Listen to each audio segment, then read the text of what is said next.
Astaghfirullah. Bismillahirrahmanirrahim. Assalamualaikum warahmatullahi wabarakatuh.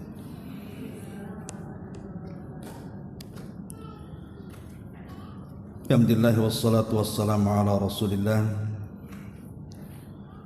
wa ala alihi wa sahbihi wa mawalah wa la hawla wa la quwata illa billahi wa ba'du.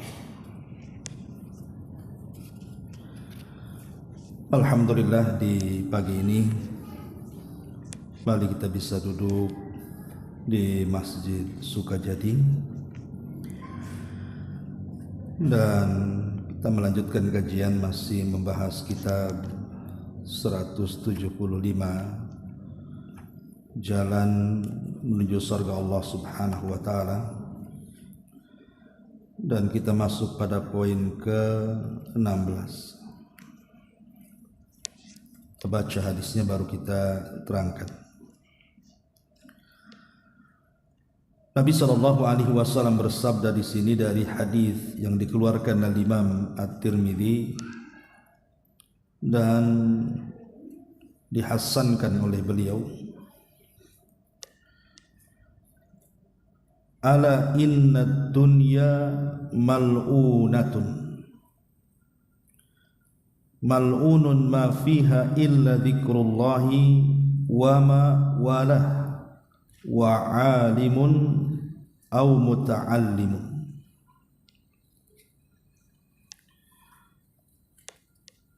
Kata Nabi SAW, ketahuilah bahwa sesungguhnya dunia ini adalah terlaknat, dan segala apa yang ada di dalamnya pun terlaknat, kecuali orang-orang yang berzikir kepada Allah kemudian melakukan amal saleh yang mengiringinya,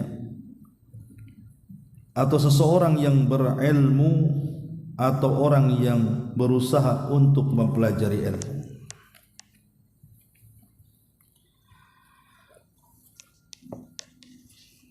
Baik, ma'asyiral muslimat yang dimuliakan Allah Subhanahu wa Ta'ala, di sini pengarang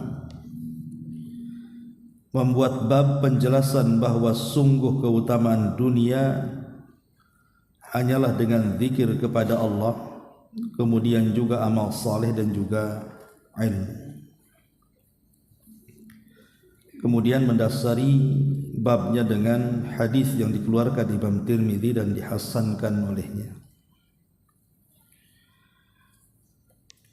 Al-Imam Ibn Taimiyah rahimahullahu ta'ala ketika memberikan catatan kepada hadis ini, beliau mengatakan, laisa fid dunya minal ladzati a'zam min ladzatil ilmi billahi wa dzikrihi wa ibadatihi. Kata beliau, tidak ada di dunia ini yang lebih lezat kecuali orang-orang yang mengetahui tentang Allah, kemudian berzikir kepada Allah dan senantiasa beribadah kepada Allah Subhanahu wa Ta'ala.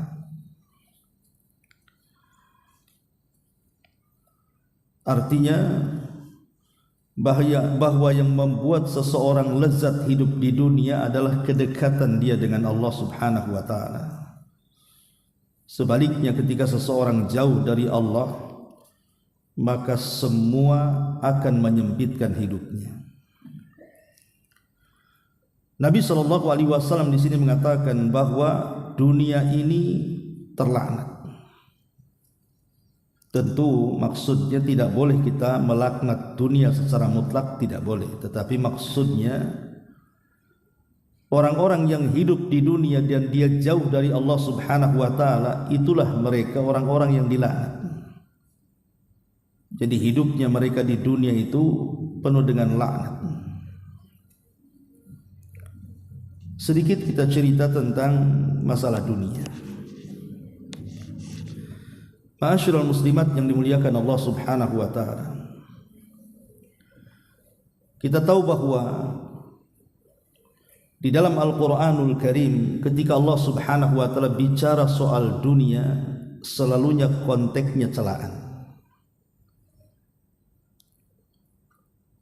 Karena memang dunia ini bisa mengantarkan manusia baik menjadi jahat. Makanya ada istilah para ulama itu sirrut tughyan, rahasia bejatnya orang itu ketika hidupnya dikuasai dunia. Contoh yang nyata dalam Quran adalah kisah Qarun.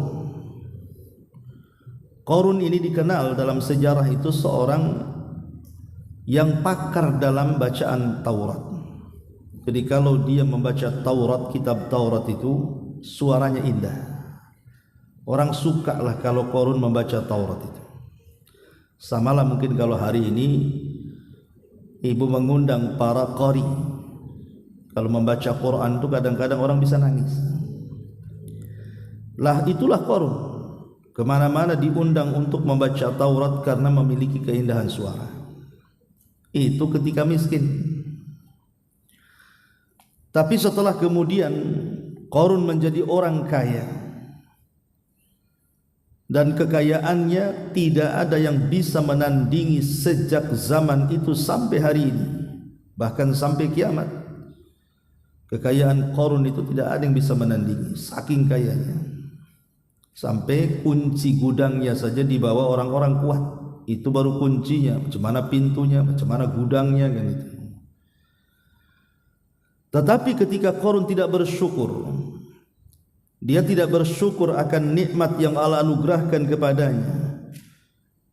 Ketika kemudian Nabi Musa alaihi salatu wasallam merintahkan seseorang untuk memungut zakat, datanglah orang ini kepada Qarun, utusan Musa. Tapi Qarun kemudian malah mengusirnya, dan dia mengatakan innama utituhu min ilmin indi. Pergi engkau, karena kekayaan ini bukan datang dari Allah.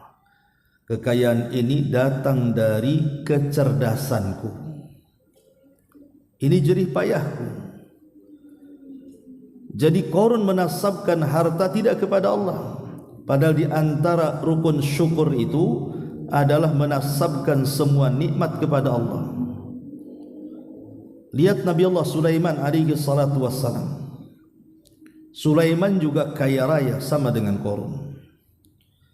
Tetapi Sulaiman alaihi salam dia mengatakan, hadza min fadli rabbi. Ini semua adalah nikmat dan karunia dari Rabbku. Sulaiman tidak menasabkan kekuasaan dan hartanya kepada dirinya, tapi dia nasabkan semua datang dari Allah Azza wa Jalla. Tapi Qarun tidak. Dia merasa bahwa kekayaan itu datang dari kecerdasannya, jerih payahnya, banting tulangnya, dan sama sekali tidak ada keterlibatan Allah di dalamnya. Sehingga apa yang terjadi?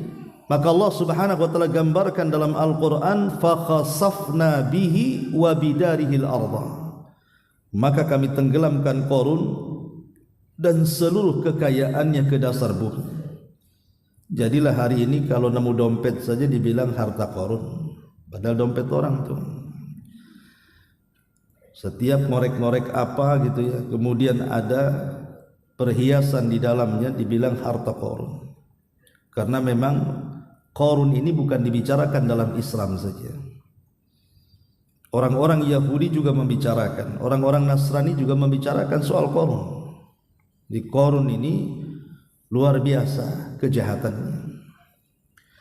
Nah, ini sebuah gambaran di dalam Al-Quran bagaimana kemudian Allah Subhanahu wa Ta'ala banyak mencela dunia. Makanya di sini Rasul mengatakan, ala inna dunya mal'unah. Ketahuilah dunia ini terlaknat. Ma'asyiral muslimat yang dimuliakan Allah Subhanahu wa Ta'ala. Sebenarnya kalau kita bicara tentang hakikat dunia,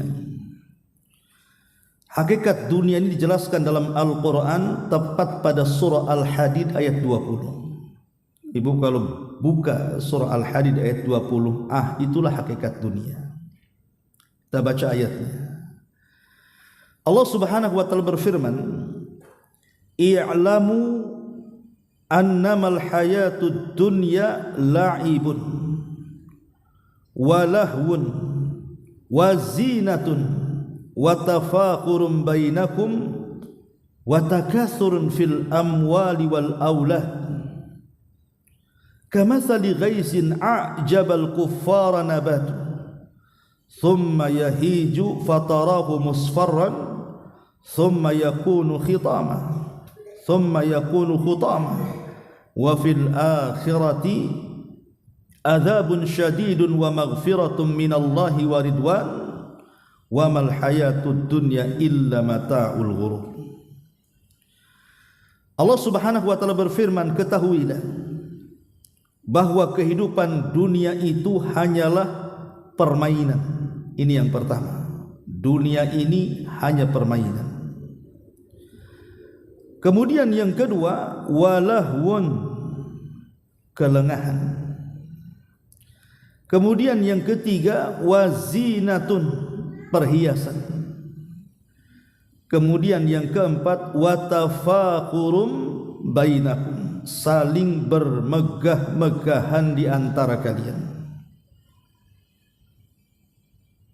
Kemudian yang kelima, watakathurun fil amwal, saling berlomba-lomba dalam memperbanyak harta. Kemudian yang keenam, wal aulad, dan saling memperbanyak soal keturunan. Itulah hakikat dunia, berarti ada 6. Pertama, dunia ini permainan. Yang kedua, dunia ini kelengahan. Yang ketiga, dunia ini perhiasan. Yang keempat, dunia ini hanya untuk berbangga-banggaan. Yang kelima, dunia ini hanya untuk memperbanyak harta kekayaan. Dan yang terakhir, dunia ini hanya untuk membangga-banggakan keturunan. Itulah hakikat dunia, kata ulama. Coba di dunia ini apa coba? Yang ibu lakukan ya paling di dunia ini senang-senang saja kan, jalan ke sana kemari, itulah kesenangan. Terkadang seseorang melampiaskan dalam kemaksiatan, minum khamar, berzina dan yang seterusnya, itulah kelengahan dia. Kemudian juga mengoleksi, ibu ngoleksi tas, ngoleksi pakaian, ngoleksi perhiasan dan yang semacamnya. Itu apa kalau bukan untuk kebanggaan? Ataupun mungkin ibu berlomba-lomba untuk membangun rumah bagus-bagus, membeli kendaraan yang cantik-cantik. Itu untuk apa kalau untuk bermegah-megahan saja? Kemudian juga memperbanyak harta karena tidak pernah cukup tuh. Dan juga berbangga dengan keturunan. Lah dunia ini berkisar ini saja sebenarnya. Makanya di ujung ayat Allah Subhanahu wa taala mengatakan, wa mal hayatud dunya illa mata'ul ghurur. Ingatlah kehidupan dunia itu hanyalah kesenangan yang menipu kepada siapapun. Ma'asyiral muslimat yang dimuliakan Allah Subhanahu wa taala, hakikat dunia, ulama mengatakan at-tajmi' wa tafriq.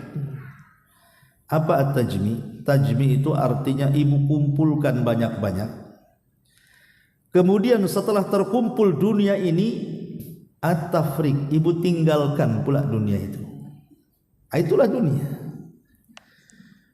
Sekarang umpamanya ibu punya rumah bagus, punya kendaraan, beli tanah, ngumpulin perhiasan, kemudian uang pun tersimpan banyak di ATM.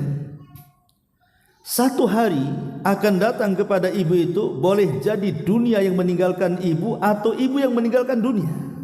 Itu sebuah kepastian itu. Dunia itu cuma 2, boleh jadi dunia yang meninggalkan kita atau kita yang meninggalkan dunia.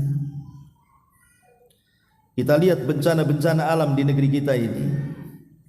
Saya pernah waktu gempa di Lombok itu, kebetulan ada amanah untuk memberikan ke sana.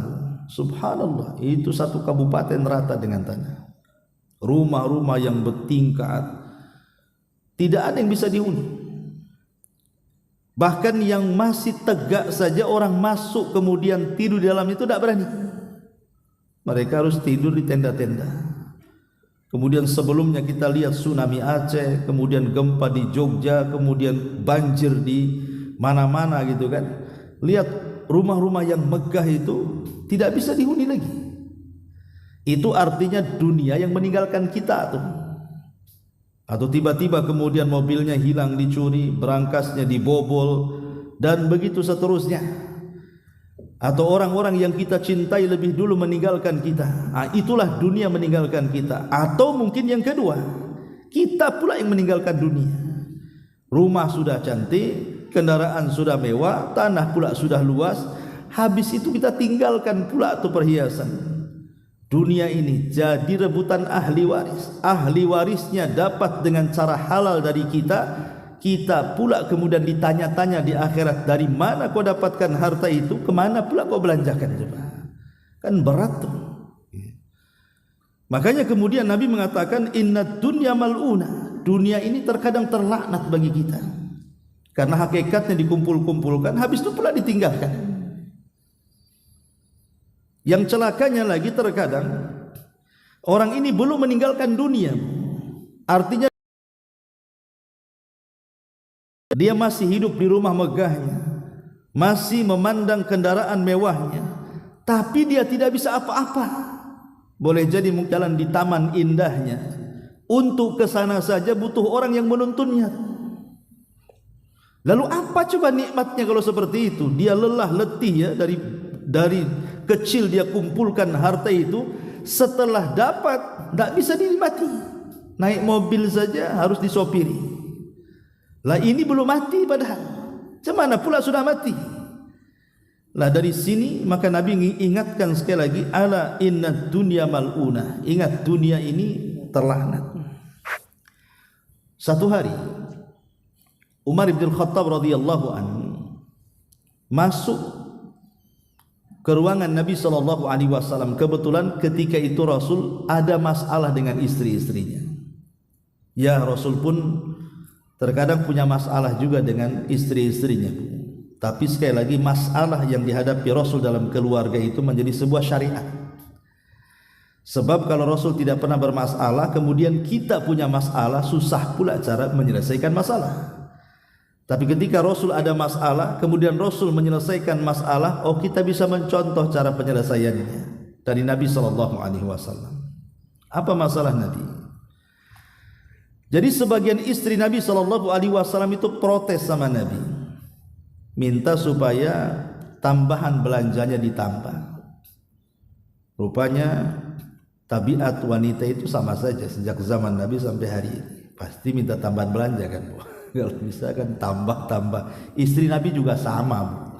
Ya, juga pengen hidup agak senang. Ya, mereka manusia juga, kita tidak bisa. Pengen juga hidupnya enak kan itu.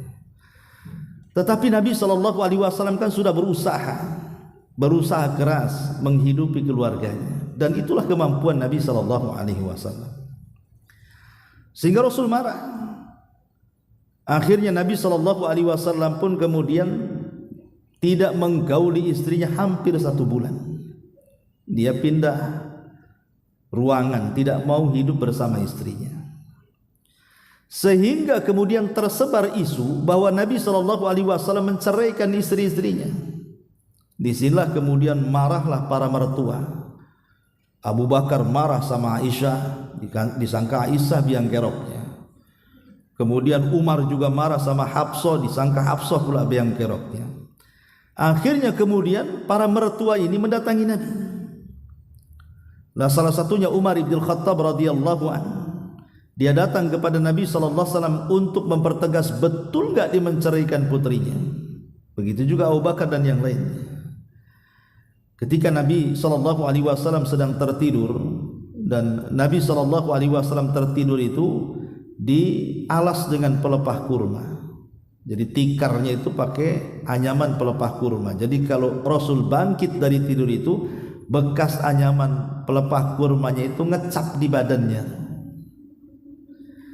Jadi Umar bin Khattab radhiyallahu anhu melihat kenyataan seperti itu, dia menangis. Macam mana pula orang nomor 1 di dunia, tidak ada manusia yang lebih mulia di kolong langit melebihi Nabi, kok hidupnya seperti ini? Sementara Umar ini seorang tujar pedagang. Dia biasa di zaman jahiliyah mendatangi Persia, bagaimana megahnya seorang Raja Kisra. Dia biasa datang ke Romawi, dia melihat bagaimana megahnya Raja Kaisar.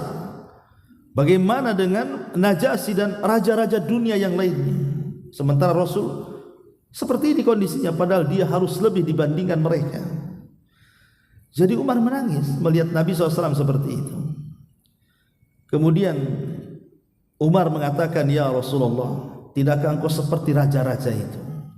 Mereka punya singgasana, punya kasur yang empuk, punya dayang-dayang. Kenapa engkau mempersulit diri seperti ini? Maka Nabi SAW mengatakan, ya Umar, redhakah engkau, sukakah engkau bahwa kemuliaan-kemuliaan yang harusnya Allah persembahkan untuk kita di sorga, Allah berikan kepada kita di dunia? Ataukah kita memilih kesenangan itu di dunia dengan tidak mengharap kesenangan di dunia? Apakah dengan cukup kita ini mengharap kesenangan di akhirat dengan merasakan kondisi seperti ini di dunia? Maka Umar radhiyallahu an pun terdiam.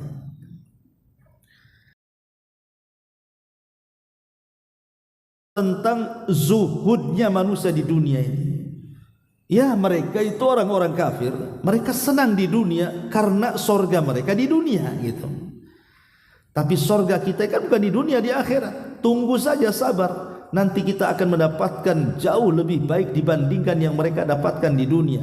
Dari sini Nabi SAW mengatakan, ad-dunya sijnul mu'min wa jannatul kafir. Dunia ini penjara bagi orang-orang yang beriman dan sorga bagi orang-orang kafir. Ketika seorang ulama besar namanya Al-Hafidh Ibnu Hajar Al-Asqalani, ibu kalau mengkaji kitab Bulughul Maram, itulah karya daripada Al-Hafidh Ibnu Hajar Al-Asqalani, ulama Syafi'i, ulama besar dunia. Ibnu Hajar itu dulunya seorang qadhi, qadhi di Mesir. Dialah yang suka memutuskan perkara orang-orang Mesir, qadhi hakim. Jadi satu hari Ibnu Hajar Al-Asqalani ini dia jalan-jalan ke pasar. Jalan-jalan ke pasar, namanya dia seorang ulama besar, murid-muridnya banyak gitu ya. Kemudian dia ke pasar bawa kuda, karena kendaraan di zaman itu kan pakai kuda, pakai unta kan. Jadi dengan pakaian kerajaan yang megah gitu ya, ke pasar dia belanja. Oh, datang murid-muridnya dari mana-mana. Lah rupanya di pojok pasar itu ada orang Yahudi memperhatikan gerak-gerik ulama ahli sunnah ini, Ibnu Hajar Al-Asqalani ini. Kemudian merenunglah orang Yahudi ini di pojok pasar itu. Itu siapa kok? Kendaraan kemudian dihormati orang, enak kali hidup dia. Karena orang Yahudi ini sudah kafir, belangsak lagi hidupnya, miskin dia.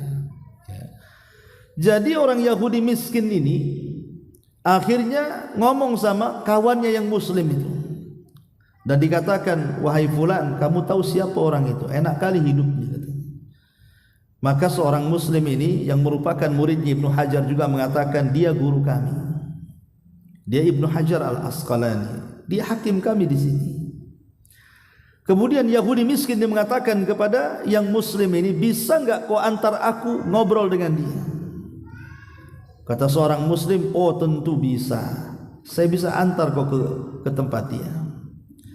Akhirnya kemudian Yahudi miskin ini diantar oleh muridnya Al-Imam Ibnu Hajar, kemudian menemui sang imam besar dunia ini. Setelah ketemu, di situ terjadi dialog empat mata. Kata Yahudi ini, wahai imam, hidupmu kok senang sekali. Kamu memiliki kendaraan yang bagus, pakaian yang megah, dihormati manusia, dapat gaji dari pemerintah, kurang apa hidupmu? Kemudian dia mengatakan, wahai imam, saya ingin bertanya satu perkara. Saya dengar dalam agamamu, nabimu mengatakan, ad-dunya sijnul mu'min wa jannatul kafir.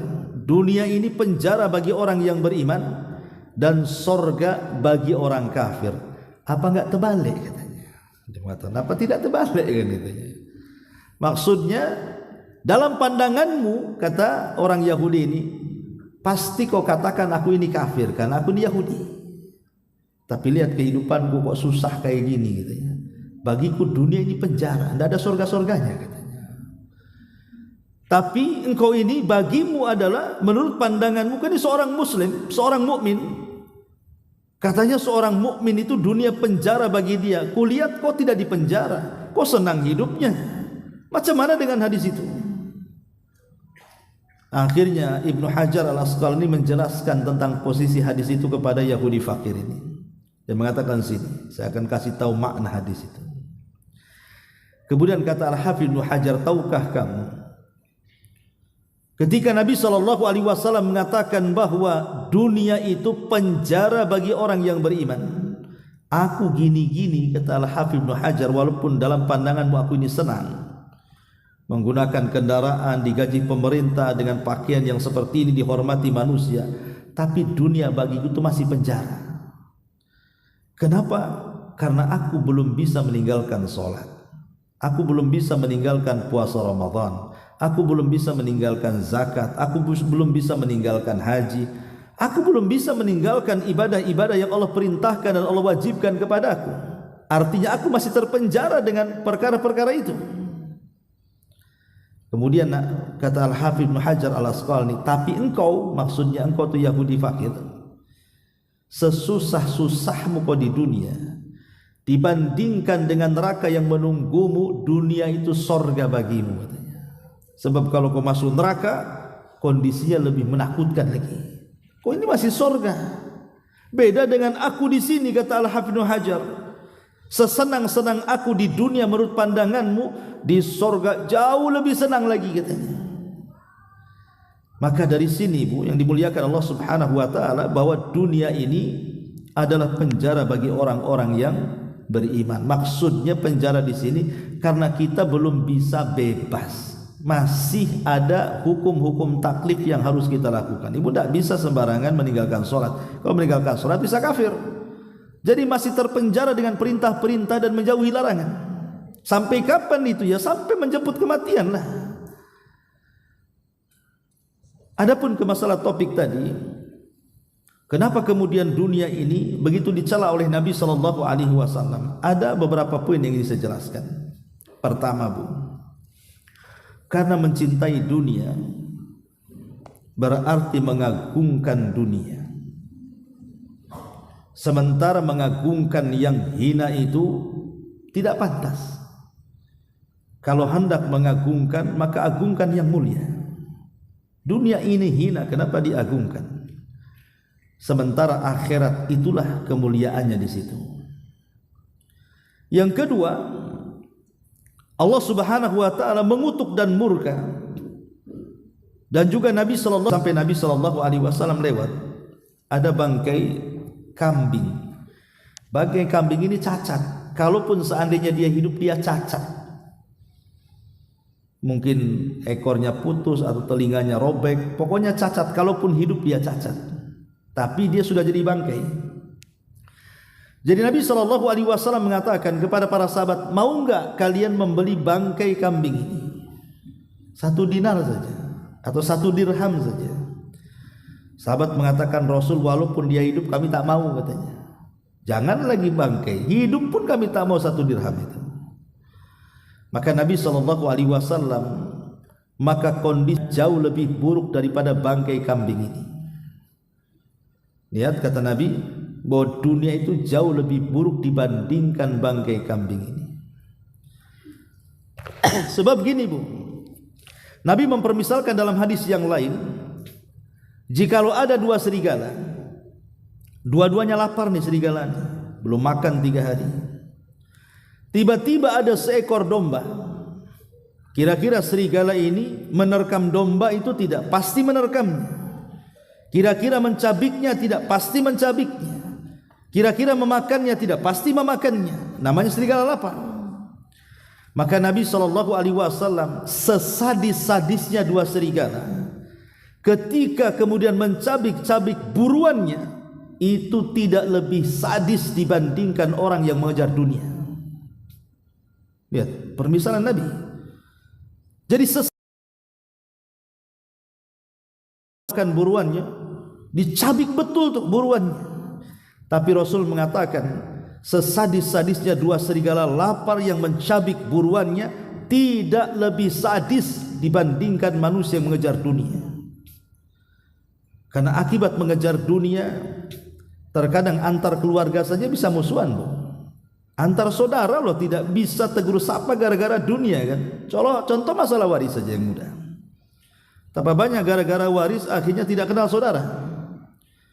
Bahkan ada seorang anak yang tega membunuh orang tuanya karena ingin mempercepat dapat warisan. Banyak tuh kejadian seperti itu. Diracunnya orang tuanya supaya cepat mati dapat warisannya. Antara teman coba yang tadinya akrab bisa musuhan. Itu gara-gara dunia semuanya. Jadi dunia ini merusak segalanya. Terkadang tak jarang, Bu, orang itu nyewa orang jahat supaya orang jahat ini menyakiti orang lain hanya karena dunia. Sikat sikut sana sini dan begitu seterusnya. Sampai saya itu punya kawan bekerja di instansi pemerintah. Dia cerita, kami itu di dalam itu wah luar biasa persaingan itu, sikut sana sikut sini katanya. Kalau kita tidak ikut alur mereka, kita terbuang dari situ katanya. Lah seperti itu kondisinya kan. Makanya wajar kalau Rasul mengatakan sesadis-sadisnya serigala itu masih sadis manusia lagi. Hanya dunia ini yang kedua. Yang ketiga, mencintai dunia ini berarti menjadikan dunia sebagai tujuan hidupnya. Tujuan hidup manusia ini bukan di dunia. Karena setiap hari kan kita bisa melihat ada orang yang meninggal dunia. Hari-hari kita melihat ada orang meninggal dunia. Entah dibunuh, entah kemudian disakiti, entah memang mati wajar dan begitu. Tapi hari-hari loh kita melihat ada orang mati. Bahkan terkadang kita yang mandikan, kita yang mengkafankan, kita yang menguburkan. Artinya dari sini bahwa dunia ini kan bukan tujuan, buktinya ada orang mati. Bahkan kita saja sudah akan merasakan kematian yang usianya mungkin di atas 50-60 itu sudah terasa tuh kematian itu menjemput kita. Karena apa? Dengan mulainya lemahnya badan kita, tenaga sudah tidak kuat, melangkahnya sudah ngos-ngosan dan begitu seterusnya. Sebenarnya logika-logika itu bisa kita gunakan bahwa dunia ini bukan sebagai tujuan hidup. Makanya Rasulullah SAW sampai mengatakan kepada Ibnu Umar radhiyallahu anhuma, wahai Ibnu Umar, jadikan dunia ini tempat safar dirimu, hanya singgah sesaat kemudian kau berangkat lagi. Kemudian yang ketiga, kata para ulama bahwa dunia ini kalau terlampau dikejar maka akan meninggalkan keikhlasan kita kepada Allah. Dalam sebuah hadis Nabi SAW mengatakan bahwa orang yang pertama disentuh api neraka itu siapa? Salah satunya orang kaya yang ahli sedekah. Bayangkan harusnya orang kaya yang ahli sedekah kan masuk surga. Tapi tidak pula orang ini justru yang pertama dipuji orang, ingin disanjung orang, akhirnya jangan itu, nggak bayar tuh, nggak usah ngutangi lagi sama dia. Boleh menggibah seperti itu, ya, tapi hanya sebatas cashnya saja, Bu. Karena bayar kita boleh menggibahnya. Dalam bab tidak bayarnya, jangan ya, bukan yang sama, jangan lebih, nggak boleh lebih. Ada orang kata saja, umpamanya ibu dikatakan oh dasar kancil, ibu boleh membalik katanya, jadi nggak boleh nambah. Jadi boleh kita ini membalas keburukan tapi dengan keburukan yang sama. Lah orang yang menggibah orang yang tidak mau bayar hutang pun dalam bab itu saja, jangan kemana-mana. Itulah indahnya Islam. Jadi masalah dunia ini akan mencerai-beraikan ukhuwah al-imaniyah. Kemudian terkadang juga tasyabbatat qalbul abdi. Gara-gara dunia ini orang tidak bisa tenang hidupnya. Ada sebuah hadis yang bagus sekali. Hadis ini memang dilemahkan para ulama tapi maknanya benar. Kata Nabi SAW, Man ushriba qalbuhu hubbud dunya atau man asyraba qalbahu hubbad dunya iltata minha bisalasin, kata Rasul. Barang siapa hatinya dipenuhi dengan cinta, tiga perkara. Yang pertama, syaqain la yanfad anahu wa hirsin lam yablugh ghinahu wa amalin lam yablugh muntahahu. Kata Nabi SAW, kalau orang sudah dicintakan dengan dunia, pertama dia akan mendapatkan penderitaan yang tidak akan pernah berakhir. Yang kedua, keinginan yang tidak akan pernah tercukupi. Yang ketiga, cita-cita yang tidak akan pernah ada ujungnya. Ini tiga perkara. Orang kalau terlampau cinta dunia ingin mengejarnya, pasti yang ada penderitaan. Pasti semua keinginannya tidak mungkin terpenuhi dan cita-citanya tidak mungkin tergapai. Kenapa? Karena dunia ini kan tidak pernah puas mencarinya, Bu. Siapa yang bilang puas itu? Saya itu punya kawan, dia tukang bangunan. Kebetulan dia bekerja juga bangun di pesantren itu. Dicerita dia. Dulu Ustaz, saya waktu masih awal-awal ke Batam. Jadi ya saya kerja bangunan seperti ini. Saya bercita-cita kalau saya sudah punya rumah, nggak ngontrak, punya mobil minimalnya mobil pick up gitu ya. Itu sudah cukup katanya. Sekarang keinginannya sudah dipenuhi Allah. Dia cerita sama saya itu. Alhamdulillah Ustaz, saya sudah bisa beli rumah, nggak lagi ngutang katanya. Saya pun sudah bisa beli pick up katanya. Ya. Tapi kayaknya saya masih kurang. Kalau bisa beli tanah lagi sebelah sana kan begitu, Bu, ya. Orang itu tidak mungkin puas karena Allah yang mengatakan jama'a malahu wa addada yahsabu anna malahu akhlada. Orang itu loh, kalau sudah ngumpul-ngumpulkan harta itu pasti akan dihitung tuh hartanya. Kalau sudah dihitung hartanya pasti minta tambah. Contoh, ibu sudah punya kos-kosan 10 pintu. Sebelahnya ada tanah kosong. Pasti ditanya tuh tanah kosong itu. Ini tanah kosong siapa, mau dijual enggak? Mesti itu. Ya. Nanti ini sudah kebeli, Bu. Dibangun lagi tuh, mungkin sampai 10 pintu lagi. Mungkin tidak jauh dari situ ada lagi tanah kosong tuh. Pasti ditanya lagi tuh, tanah kosong siapa tuh? Akan seperti itu. Karena Rasul yang mengatakan orang itu loh baru puas kalau sudah ditimbun tanah. Kalau belum ditimbun tanah enggak akan puas nih. Yang menjadikan berhenti manusia dari dunia itu tanah yang menimbunnya. Baru selesai angan-angannya. Jangan cari dunia, Bu. Orang yang nampaknya mencari akhirat, kalau tujuannya dunia itu tersiksa, Bu. Contoh nih, ibu nyumbang ke pesantren saya umpamanya, anggap saja 20 juta nih Ustaz untuk pembangunan pesantren. Jadi saya tidak doakan ibu, cuman syukron jazakumullah khairan umpamanya. Itu kepikiran tuh sama ibu tuh. Kok Ustaz cuma syukran jazakallah khairan katanya. Kok tak ada doa panjang-panjang kayak nama saya disebut di grup kayak kan itu. Kan itu. Tak nampak di situ. Oh, tahu kayak gini 1 juta saja besok saya sumbang. Kan itu tersakiti, Bu. Karena tidak ikhlas kan. Karena tidak ikhlas itu padahal jelas-jelas itu urusan akhirat, tapi karena tujuannya dunia, sakit hati dia. Macam mana kalau hanya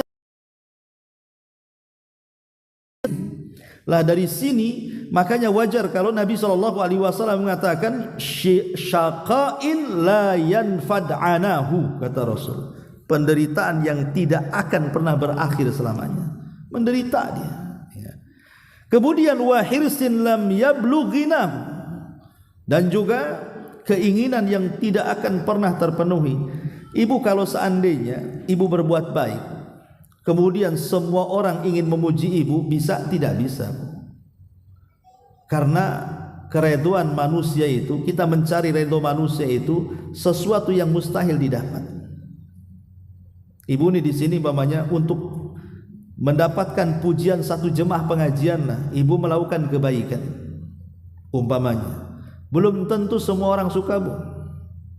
Orang yang berbuat baik saja tidak semua orang suka. Kalau tujuan berbuat baik itu supaya dapat pujian orang.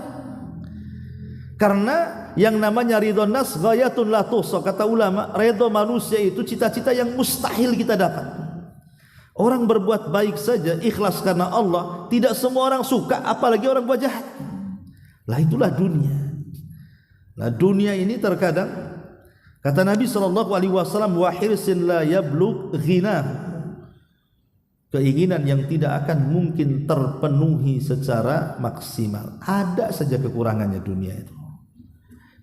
Ibu saja bangun rumah nih, udah digambar cantik-cantik kan gitu. Di tengah jalan nggak jadi pak tukang, ini bongkar nih, ini ganti nih, sebelah sini ruangannya. Itu padahal sudah awalnya sudah digambar cantik-cantik, sudah menghayal rumahnya kayak gitu, sudah dibangun, ada aja yang dirobah tuh. Karena memang dunia ini tidak pernah memuaskan hati. Kemudian kata Rasul, wa amalin la yablugh muntaha. Kemudian juga kata Nabi, cita-cita yang tidak mungkin tergapai. Dan banyak lagi lah kalau cerita dunia. Taib. Kita balik kepada hadis yang kita bahas. Di sini Nabi SAW mengatakan, ala inna dunya mal'unatun mal'unun ma fiha illa dzikrullahi wa ma'walahu wa alimun au muta'allimun. Ketahuilah bahwa sesungguhnya dunia ini adalah terlaknat, dan segala apa yang di dalamnya pun terlaknat, kecuali zikir kepada Allah Subhanahu wa taala. Kecuali zikir kepada Allah Subhanahu wa taala, kemudian amal saleh yang mengiringi zikir tersebut, dan juga seseorang yang berilmu atau mempelajari ilmu. Ma'asyiral muslimat yang dimuliakan Allah Subhanahu wa taala, bicara tentang zikir. Zikir itu kan ada 3 bentuk, Bu. Dan semua zikir itu pasti menenangkan hati. Tidak ada zikir yang tidak menenangkan hati. Disebutkan dalam kitab para ulama ketika menjelaskan tentang keutamaan dan bentuk-bentuk majelis zikir. Pertama, majelis zikir adalah taman dari taman-taman sorga. Seperti ibu hari ini duduk di sini itu, hakikatnya ibu sedang duduk di taman sorga. Cuman tak nampak aja tamannya kan. Maksudnya seperti duduk di taman sorga. Karena biasanya orang kalau terbiasa duduk di majelis ilmu seperti ini, pasti Bu akan tenang hidupnya. Artinya dia tidak mungkin gusar, pasti akan nyaman hidupnya kan. Mendengarkan kira-kira apa nih, ngomong apa nih Ustadz nih kan. Dia serius. Coba ibu bawa kawan, tidak pernah duduk di majelis ta'lim, bawa saja ke sini. Apa enggak goyang-goyang pantatnya, Bu? Kapan Ustaz? Lama kali ini udah. Karena tidak terbiasa duduk masalahnya. Kalau ibu kan ibarat ikan dicemplungkan ke air kan, tenang aja dia. Kalau kawan ibu yang tidak pernah duduk di majelis taklim, itu kayak burung dimasukkan sangkar, itu mau keluar aja dia. Nah, seperti itulah orang kalau sudah cinta dengan ilmu, maka dia akan cinta dengan majelis zikir, dengan duduk di tempat-tempat berzikir. Adapun bentuk-bentuk yang pertama, duduk bersama-sama, ya masing-masing berzikir, itu juga termasuk majelis zikir. Jadi sama-sama dengerin kajian, atau ibu mungkin berzikir sendiri, membaca tasbih, takbir, tahmid dan begitu seterusnya. Itu disebut majelis zikir. Kemudian juga yang kedua, jika ibu kemudian membaca Al-Quran, duduk, ya, maka itu pun termasuk ibu itu bermajlis di majlis zikir namanya. Atau yang ketiga, mempelajari halal dan haram, seperti ini yang saya katakan di awal tadi, ya, mempelajari halal haram, ini boleh, ini tidak, ini perintah, ini larangan dan begitu seterusnya. Itu semua adalah bicara soal majlis zikir. Atau mungkin yang tidak bentuknya majelis, ibu pulang dari sini zikir sendirian, ketika di jalan, ketika di pasar, ketika di rumah dan begitu seterusnya. Lah zikir inilah yang akan memanfaatkan hidup kita di dunia. Makanya ada istilah hadis Nabi SAW apa? Sabaqal mufarridun. Apa sabaqal mufarridun itu? Jadi kalau ibu pulang dari sini berdua nih naik motor boncengan, ini yang sopirnya yang di depan dari mulai sini sampai rumah lisannya terus mengucapkan subhanallah walhamdulillah wala ilaha illallah Allahu akbar, atau subhanallah bihamdi subhanallah, terserah zikir apa. Yang di belakang sibuk pegang handphone, entah tengok apa kan, sama-sama sampai rumah. Lah kata Nabi SAW, sabaqal mufarridun, orang-orang yang lisannya tidak pernah berhenti dari zikir, justru dia akan masuk surga dibandingkan kawannya yang diam. Sama-sama pada pulang dari majelis taklim kan, sama-sama pulang dari sini nih, tapi pulangnya dan berangkatnya yang satu zikir, yang satu diam. Maka yang suka berzikir ini kata Rasul, mereka lebih mendahului kita masuk surga dibandingkan kita yang diam. Ini kan luar biasa ya. Itu kalau cerita zikir. Adapun zikir ini kenapa kemudian dikecualikan dari dunia yang terlaknat ini? Kenapa Nabi SAW memilih zikir? Karena memang zikir ini amalan yang ringan, semua orang bisa melakukannya. Ibu bisa melakukannya, bapak bisa melakukannya, anak kecil, orang remaja, orang dewasa, orang tua, orang sakit, orang sehat, orang safar, orang mukim, semua bisa melakukannya. Tidak dibatasi tempat, tidak dibatasi waktu, coba bayangkan. Semua bisa melakukannya. Tidak orang bisu, tidak orang bicara, tidak orang tuli, tidak ada orang mendengar. Semua bisa berzikir, karena zikir itu bisa dalam hati, bisa dengan lisan, bisa dengan pikiran kan. Makanya amalan zikir ini semua orang bisa melakukannya. Dari situlah Rasul SAW memprioritaskan yang pertama kali zikir. Baru setelah itu wa mawala, amalan yang mengiringi zikir, wa alimun au muta'allimun, orang alim ataupun orang belajar. Ma'asyiral muslimat yang dimuliakan Allah Subhanahu wa taala.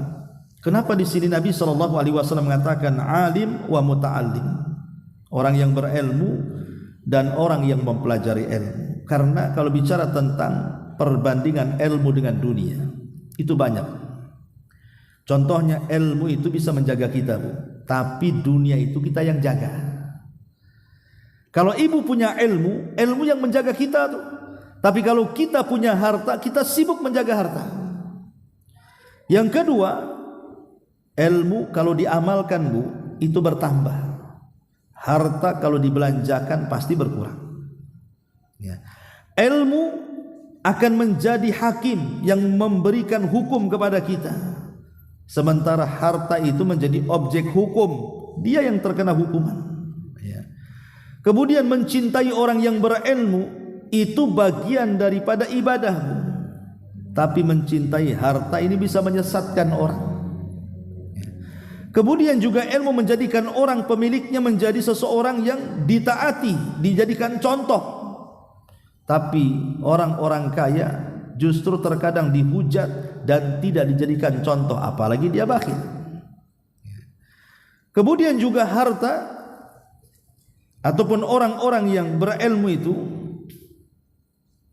mereka senantiasa dihormati di dunia dan di akhirat. Lah pemilik harta ini udah dicela di dunia, dicela pula di akhirat. Dan banyak sekali perbedaan ilmu dan harta, sampai Imam Ibnul Qayyim rahimahullahu taala menyebutkan 40 poin bagaimana harta itu tidak lebih baik daripada ilmu dan para penuntutnya. Wallahu a'lam bishawab. Ini yang bisa saya sampaikan, Bu, yang singkat. Sebelum saya tutup, kalau ada yang bertanya silakan.